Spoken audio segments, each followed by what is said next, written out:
Les cloches de la cathédrale de Séville sonnaient un glas funèbre qui ébranlait l'âme, comme si le ciel lui-même pleurait la perte d'un innocent. Camille, figée devant le cercueil ouvert, sentit son cœur se briser en 1000 éclats invisibles, le regard rivé sur le visage paisible de son fils, ce jeune homme de 20 ans qu'elle avait élevé avec tant d'amour et de sacrifice.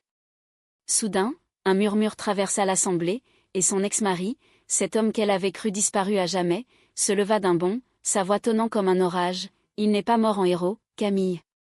C'est une trahison que je dois révéler, pour lui, pour nous tous. » Camille Moreau, une femme de 35 ans originaire de Paris mais installée à Séville depuis une décennie, avait toujours porté en elle un mélange de passion française et de feu espagnol.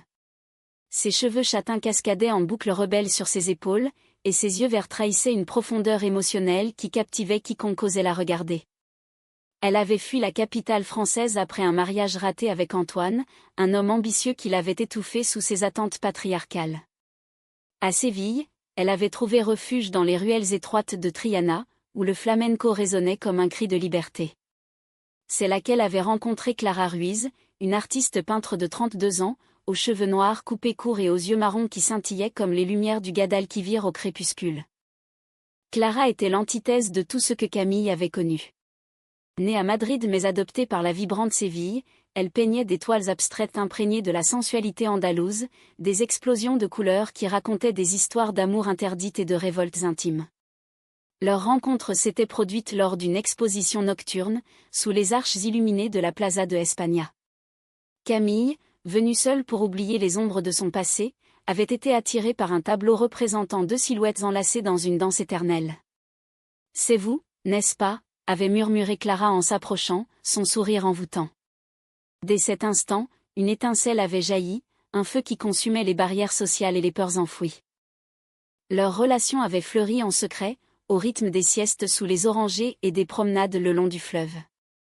Camille, qui avait un fils, Julien, issu de son mariage avec Antoine, avait dû naviguer entre sa vie de mère et cette passion naissante. Julien, un jeune homme sensible et idéaliste, avait grandi en admirant la force de sa mère. À 20 ans, il étudiait l'histoire à l'université de Séville, fasciné par les récits de la guerre civile espagnole et les héros oubliés. Camille l'avait élevé seul après le divorce, Antoine ayant disparu dans les méandres de ses affaires louches, laissant derrière lui des dettes et des regrets. Mais Julien avait hérité de l'esprit rebelle de sa mère. Il s'était engagé dans des mouvements activistes, défendant les droits des migrants qui traversaient la Méditerranée. Camille, fière mais inquiète, l'avait vu partir pour une mission humanitaire au large des côtes andalouses. « Maman, je dois faire quelque chose de bien dans ce monde chaotique », avait-il dit en l'embrassant avant de s'embarquer. Clara, à ses côtés, avait serré la main de Camille, murmurant « Il reviendra, mon amour. Il est fort, comme toi. » Les jours suivants avaient été un tourbillon d'angoisse. Les nouvelles étaient arrivées par un appel téléphonique glacial, le bateau avait chaviré dans une tempête, et Julien était porté disparu, présumé mort en sauvant des vies. Les médias espagnols l'avaient qualifié de héros, un jeune Français sacrifié pour la cause humanitaire. Camille s'était effondrée, soutenue par Clara qui, dans l'ombre, devenait son pilier. Ensemble, elles avaient organisé les funérailles, un rituel solennel dans la cathédrale, où amis, famille et activistes se pressaient pour honorer sa mémoire. Pourtant, au milieu de cette douleur, des fissures apparaissaient. Clara, rongée par un secret, évitait le regard de Camille. Elle savait quelque chose sur Antoine, l'ex-mari, qui avait refait surface discrètement quelques mois plus tôt. Antoine, un homme d'affaires véreux, avait contacté Julien en secret, l'impliquant dans des affaires troubles liées à des trafics de migrants. Clara l'avait découvert par hasard, en fouillant dans les affaires de Julien qu'il avait laissées chez elle. Mais par amour pour Camille, elle avait gardé le silence, craignant de briser le mythe du héros. Le jour des funérailles, l'air était lourd d'encens et de chagrin. Camille, vêtue de noir, tenait la main de Clara, leur amour dissimulé sous un voile d'amitié aux yeux du monde conservateur sévillan.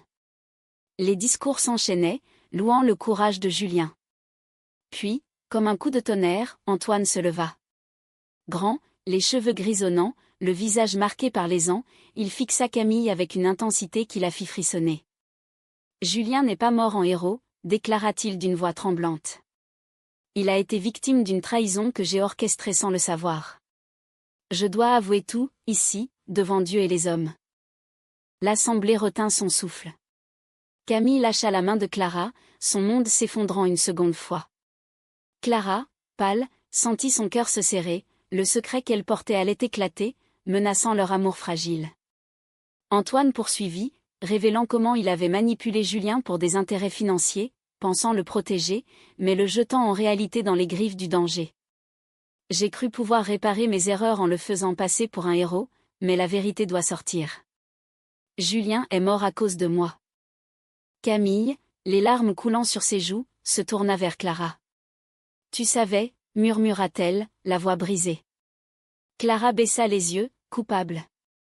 La trahison s'insinuait, comme un poison lent, dans leur relation. Mais au milieu de ce chaos, une étincelle d'humanité persistait. L'amour, même blessé, pouvait-il survivre à la tempête? La révélation d'Antoine résonna dans la cathédrale comme un écho interminable, figeant l'assemblée dans un silence oppressant. Camille, les poings serrés, sentit une rage sourde monter en elle, mélange de chagrin et de fureur. Clara, à ses côtés, tenta de poser une main sur son bras, mais Camille la repoussa violemment, ses yeux verts flamboyants de trahison. Comment as-tu pu me cacher ça, Clara? Notre amour était-il si fragile que tu préfères le silence à la vérité? Les heures suivantes furent un tourbillon de confusion.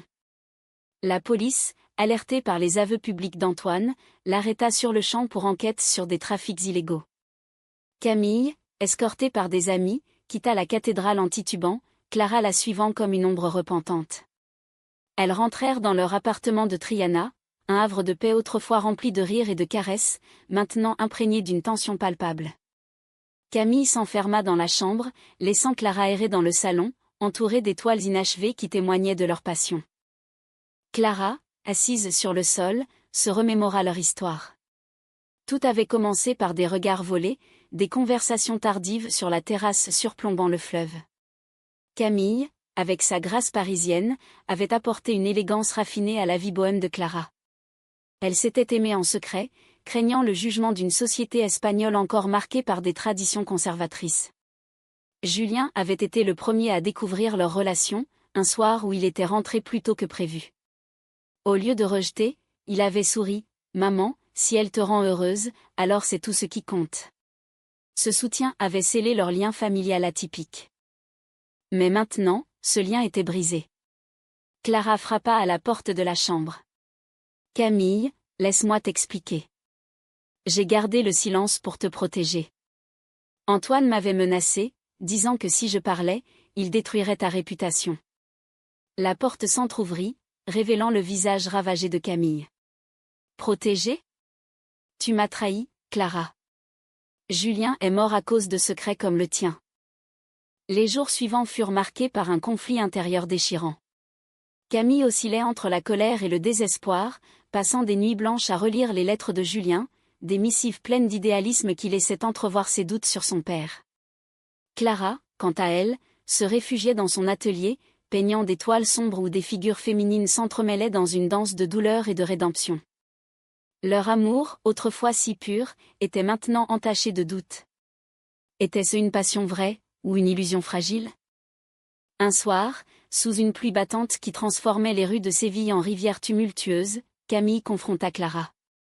« Pourquoi n'as-tu pas confiance en moi » cria-t-elle, les cheveux collés par l'eau. Clara, les yeux emplis de larmes, répondit « Parce que je t'aime trop pour te perdre. J'ai vu comment Antoine t'a brisé autrefois. Je ne voulais pas être celle qui te briserait à nouveau. » Elles s'enlacèrent sous la pluie, un moment de vulnérabilité où la passion ressurgissait, mais la méfiance persistait. Le haut trame se tissait lentement. Antoine, depuis sa cellule, envoya une lettre à Camille, révélant plus de détails. Julien avait découvert les trafics et avait tenté de les dénoncer, ce qui avait conduit à l'accident du bateau, orchestré par des complices. Cette nouvelle enflamma Camille, qui décida de mener sa propre enquête. Clara, pour se racheter, l'accompagna dans les bas-fonds de Séville, rencontrant des informateurs dans des bars enfumés où le flamenco masquait les murmures conspirateurs. Au fil des nuits, leur collaboration raviva des étincelles. Une soirée, après une piste infructueuse, elles se réfugièrent dans un petit hôtel côtier près de Cadix. Sous les étoiles, Clara murmura « je t'aime, Camille, plus que tout. Pardonne-moi. Leurs lèvres se joignirent dans un baiser fervent, un mélange de pardon et de désir refoulé. Leur amour, cassé achetine et sensuel, renaissait des cendres, mais le danger rôdait. Pourtant, une nouvelle trahison se profilait.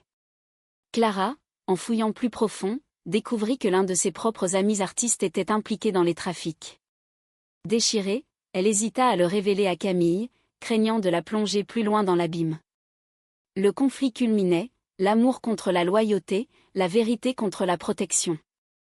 Camille, sentant le retrait de Clara, l'affronta à nouveau. « Qu'est-ce que tu me caches encore ?» Clara, brisée, avoua tout. La dispute éclata, violente et émotionnelle, les mots comme des lames. « Tu es comme Antoine, une menteuse » hurla Camille. Clara, en larmes, quitta l'appartement, laissant Camille seule avec son chagrin. Dans la solitude, Camille réfléchit à leur histoire. Leur amour avait été un refuge, une oasis dans le désert de la vie. Clara lui avait apporté la joie, la sensualité, une connexion profonde qui transcendait les genres et les normes. Mais la trahison avait creusé un fossé. Était-il insurmontable ? Les rues de Séville, baignées par la lumière dorée du couchant, semblaient moqueuses face à la tourmente intérieure de Camille. Elle errait sans but, le cœur lourd, repensant à Clara qui avait fui dans la nuit. Soudain, un appel anonyme sur son téléphone la fit sursauter. « Venez au port ce soir, minuit. La vérité sur Julien vous attend. » La voix était déformée, mais l'urgence palpable, c'était le point de non-retour. Camille, mue par une détermination farouche, se rendit au rendez-vous.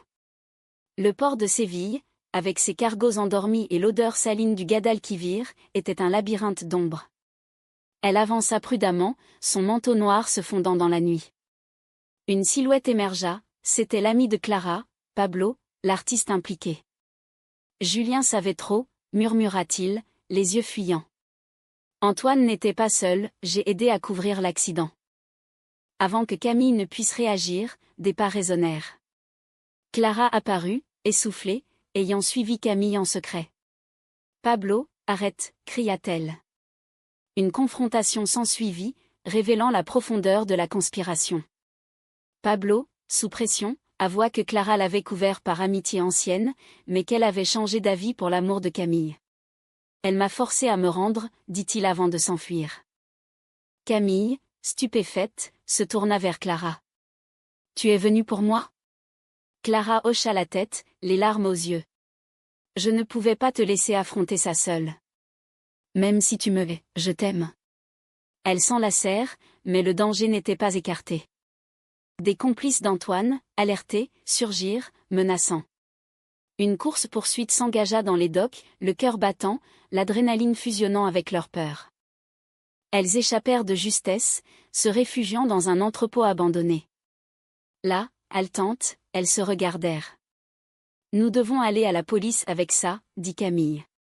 Clara acquiesça, mais ajouta, « Et pour nous ?» Camille, touchée par le courage de Clara, murmura, « Notre amour a survécu à pire. Peut-être est-il temps de le vivre au grand jour. » Les jours suivants furent un maelstrom judiciaire. Antoine fut condamné pour ses crimes, et les trafics démantelés. Camille témoigna, transformant son chagrin en force. Clara, à ses côtés, devint son ancre, leur relation évoluant vers une transparence totale. Elles affrontèrent le regard de la société sévillane, marchant main dans la main lors de manifestations pour les droits LGBT, honorant la mémoire de Julien. Pourtant, des ombres persistaient. Camille luttait avec le deuil, des hantée par des rêves de son fils. Clara, patiente, l'accompagnait dans ce voyage émotionnel, peignant un portrait de Julien comme un hommage. Leur intimité se approfondit, des moments tendres où elles se perdaient l'une dans l'autre, leur corps entrelacés dans une danse sensuelle qui guérissait les blessures. Un soir, sur la terrasse, sous les étoiles andalouses, Camille confia, « Julien serait fier de nous. Il a toujours cru en l'amour vrai. » Clara sourit, caressant sa joue. « Et nous, nous croyons en lui. » Leur baiser scella une promesse de résilience. Mais le destin réservait un dernier twist. Une lettre arriva, anonyme, des preuves que Julien n'était peut-être pas mort, mais capturé par des trafiquants. Le doute s'insinua, ravivant l'espoir et la peur. Camille et Clara, unis, décidèrent de poursuivre l'enquête, transformant leur amour en une quête commune. L'espoir, fragile comme une flamme dans le vent andalou, guida Camille et Clara vers les côtes marocaines, où des rumeurs situaient Julien. Elles traversèrent le détroit de Gibraltar, le cœur empli d'une détermination farouche. À Tanger, dans les souks animés, elles rencontrèrent des informateurs, naviguant entre mensonges et vérités partielles. Clara, avec son flair artistique, décryptait les non-dits, tandis que Camille, forte de son instinct maternel, pressait les questions. Au fil des jours, leur lien se renforça. Dans une riade cachée, sous des voûtes ornées, elles partageaient des nuits passionnées, leurs corps fusionnant dans une harmonie qui transcendait le chaos. « Tu es ma lumière, Clara », murmurait Camille, traçant des lignes sur sa peau. Clara répondait par des baisers ardents, leur amour un baume contre l'incertitude. Enfin, une piste solide, Julien avait été vu dans un camp de réfugiés, vivant mais amnésique après l'accident. Elles s'y rendirent, le cœur battant. Là, parmi les tentes battues par le vent, elles le trouvèrent, Julien, affaibli mais vivant, ne les reconnaissant pas immédiatement. Les larmes coulèrent quand la mémoire revint, déclenchée par la voix de Camille. « Maman !» Clara, balbutia-t-il. Le retour à Séville fut triomphal. Julien, soigné, raconta sa survie, sauvé par des migrants qui l'avaient aidé, caché pour échapper aux trafiquants. Antoine, apprenant la nouvelle depuis sa prison, envoya un message de regret, cherchant la rédemption. Camille, magnanime, lui accorda une visite, fermant un chapitre douloureux. La famille recomposée s'épanouit. Julien embrassa pleinement l'amour de sa mère et de Clara, devenant un allié dans leur vie ouverte. Elles se marièrent dans une cérémonie intime sous les orangers, symbolisant une victoire personnelle et sociétale. Leur histoire, partagée dans les médias, inspira d'autres, promouvant l'humanité au-delà des préjugés. Des années plus tard, Camille et Clara, assises sur leur terrasse, regardaient Julien partir pour de nouvelles aventures humanitaires. « Nous avons traversé l'enfer, » dit Camille. Clara serra sa main, et nous en sommes sortis plus fortes, ensemble. Leur amour, forgé dans le feu du drame, était un témoignage de résilience, un hymne à la vie, à l'humanité. Ainsi se clôturait leur saga, non pas dans la tragédie, mais dans une fin personnellement victorieuse, où l'amour triomphait des trahisons, illuminant les ombres d'un monde imparfait.